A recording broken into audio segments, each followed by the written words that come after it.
আমার মেয়ে আমার কাছে থাকবে। ও পড়াশোনা পারুক আর না পারুক, কোনো কাজ করুক আর না করুক, ও পাগল হলো আমার মেয়ে, প্রতিবন্ধী হলো আমার মেয়ে। আমার মেয়ে আমার কাছে থাকবে।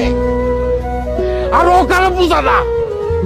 আমার মেয়েরে আমি অনেক কষ্টে মানুষ করছি, অনেক আদর দিয়ে মানুষ করছি। আমার ফুলের মতো মাইয়ার গায়ে কোনোদিন একটা আসর লাগতে দেয় নাই। সেই মাইয়ারে তোরা গরম খুঁজতে দিয়ে শেখা দিছস। আর একটা মিনিট যদি থাকস, মায়ের সবগুলো কল্লা পালাই দেবো। ওই আমার দাও করে, আমার দাও দে তোরাই। আমার মাইয়া নাকি আমার মাথার বোঝা?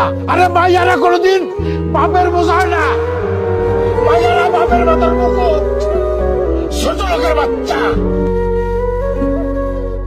বাবা তুমি আমার যত খুশির কারণ।